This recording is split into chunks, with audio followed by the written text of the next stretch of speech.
नमस्कार, news point लेकर हाजिर हूं मैं राजीव। दोस्तों, बिहार से दिल्ली तक बीजेपी एक नई मुसीबत में फंस चुकी है। दरअसल बिहार में बिहार पब्लिक सर्विस कमीशन यानी बीपीएससी एग्जाम में धांधली पर मचे बवाल में अब न केवल नीतीश कुमार बल्कि मोदी भी फंसते हुए दिख रहे हैं, क्योंकि छात्रों के साथ साथ अब राजनीतिक दल भी मोदी और नीतीश कुमार को घेरने में लगे हुए हैं।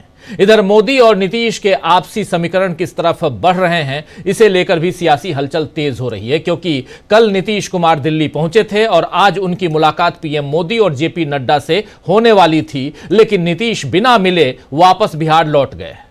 आप जानते हैं कि बिहार में लगभग 15 दिनों से बीपीएससी परीक्षा में धांधली को लेकर छात्रों की नाराजगी सामने आई है और छात्र मांग कर रहे हैं कि केवल एक सेंटर नहीं बल्कि पूरे 912 सेंटर पर परीक्षा फिर से हो।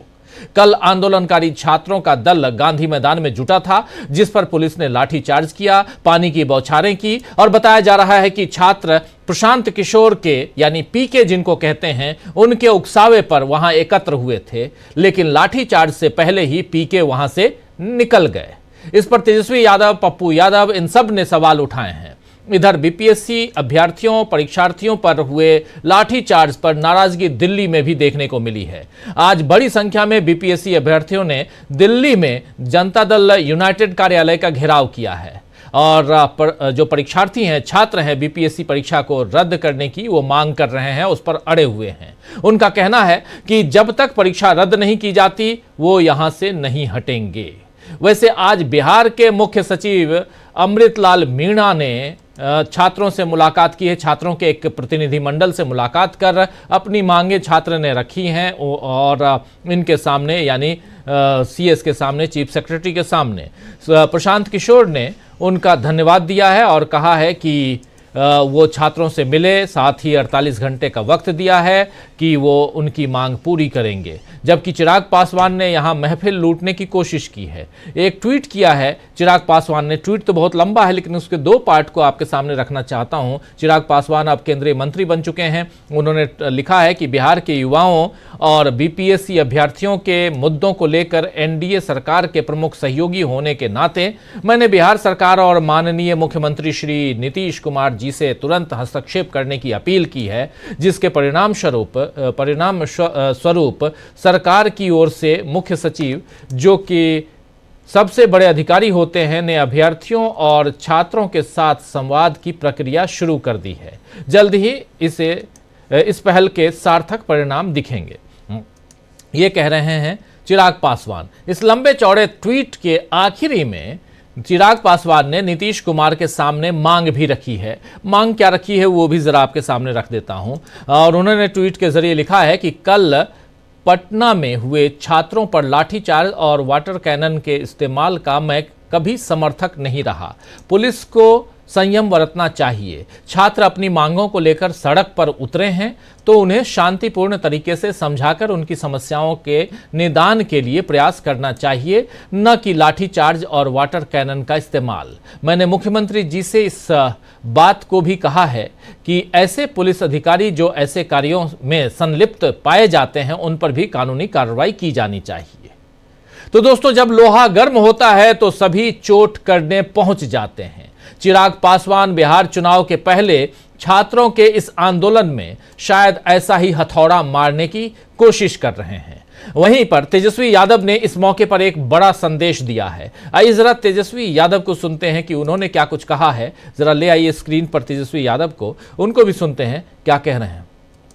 इस सर्दी में जिस प्रकार से लाठी बरसाया जा रहा है, लोगों का कलेजा दहल जाना चाहिए।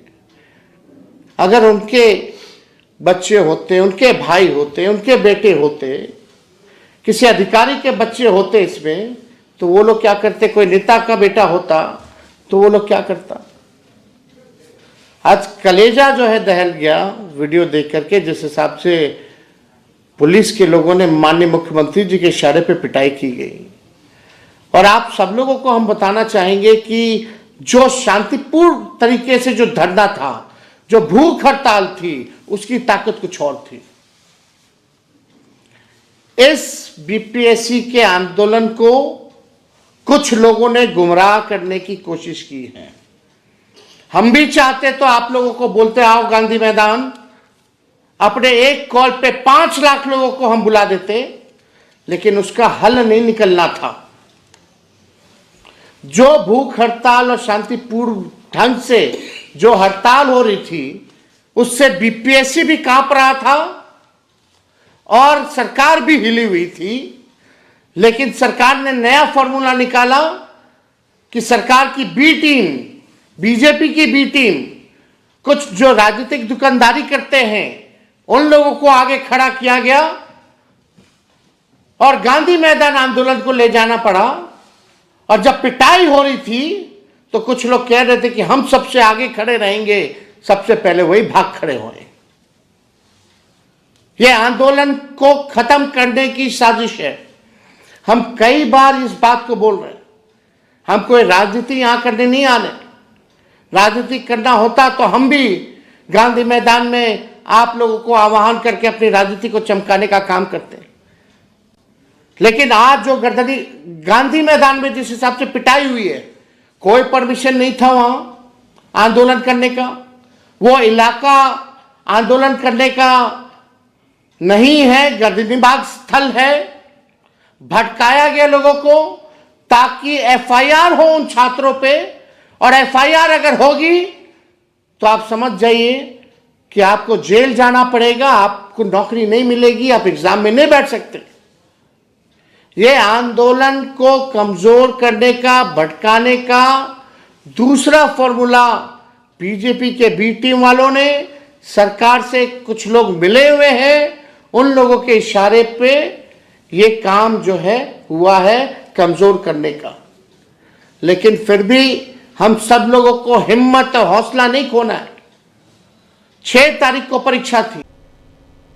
तो आप सुन रहे थे कि कह रहे हैं कि 6 तारीख को परीक्षा थी और यहाँ पर सीधा सीधा इन्होंने प्रशांत किशोर के ऊपर हमला बोला है कि ये शांतिपूर्ण एक आंदोलन चल रहा था बीपीएससी के छात्रों का, लेकिन उसको भड़काया गया, उनको गांधी मैदान ले जाया गया। उसके बाद जो कुछ हुआ वो आप लोगों ने देख लिया। पूर्णिया से निर्दलीय सांसद पप्पू यादव ने इस मामले में राज्यपाल से ही मांग की है कि वो आश्वासन दें। क्या कुछ कहा है और पप्पू यादव ने, जरा वो भी सुन लेते हैं।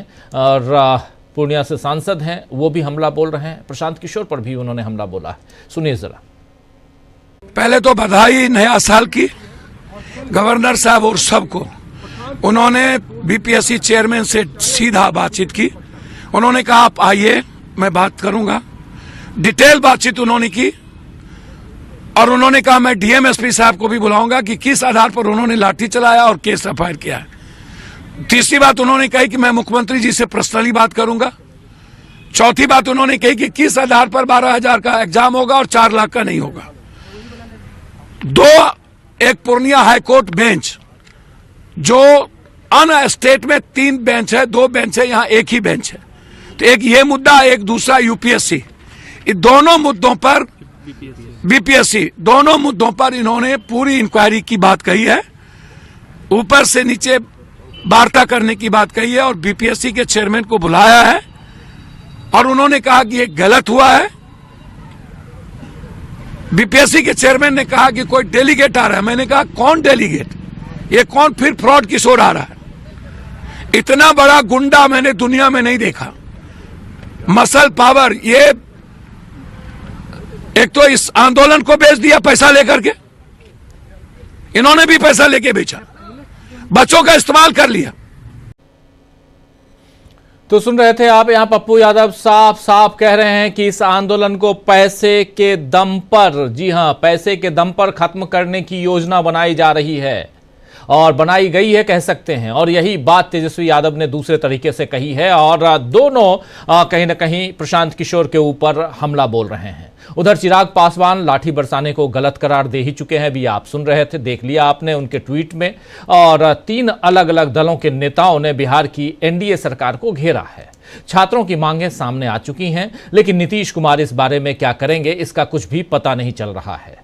बीजेपी के कारण उनकी साख पर सवाल खड़े हो गए हैं और चुनावों के वक्त इस आंदोलन से उनकी सीएम की कुर्सी को खतरा दिख रहा है। वैसे भी बीजेपी ने जो चाल महाराष्ट्र में चली, उसी तर्ज पर वो बिहार में नीतीश कुमार को भी सीएम की कुर्सी से हटाकर अपने हाथों में सत्ता ले सकती है। लेकिन बीजेपी के इस खेल को क्या राजनीति के माहिर खिलाड़ी नीतीश कुमार चुपचाप देखते रहेंगे, या उन्होंने भी अपने पासे तैयार कर लिए हैं और बस उन्हें चलने की देर है? यह सवाल अब सत्ता के गलियारों में तेजी से तैरने लगा है। पलटी मारना नीतीश कुमार के लिए कोई बड़ी बात नहीं है, आप जानते हैं, और लोकसभा चुनावों में विपक्ष में बैठने के बावजूद इंडिया गठबंधन भी मजबूती के साथ सामने मैदान में दिखाई दे रहा है। ऐसे में नीतीश अगर फिर से आरजेडी और कांग्रेस के साथ हाथ मिला लें तो बिहार में बीजेपी का बेड़ा गर्क हो सकता है या होना तय है। तो वोट ये तमाम बातें हैं, और इन बातों के बीच सबसे बड़ी बात कि इधर दिल्ली में चुनाव, उसके बाद बिहार में चुनाव है, और उन चुनाव से पहले क्या यहां नीतीश कुमार ने अपना कुछ प्लानिंग अपनी जो है वो तैयार कर रखी है, और कैसे यहां दिल्ली में आखिर क्यों नहीं मिले प्रधानमंत्री नरेंद्र मोदी से, और जेपी नड्डा से 2 मुलाकातें उनकी बिल्कुल पहले से तय थी, उसको छोड़कर आखिर क्यों वापस चले गए नीतीश कुमार? ये सारे सवाल हैं, इन सवालों का जवाब ढूंढने की कोशिश करते हैं। इस बीच आप ये जो विजुअल देख रहे हैं, जरा इसको फुल स्क्रीन ला सकते हैं तो ले आइए। बहुत इंपॉर्टेंट विजुअल है ये, छात्रों का आंदोलन। बिहार हमेशा छात्रों के आंदोलन के लिए और छात्रों के आंदोलन से देश की सियासत में कुछ टकराव और बदलाव के लिए जाना जाता रहा है बिहार, और ऐसे में कल जो कुछ हुआ है उसका कितना असर पड़ेगा? क्या नीतीश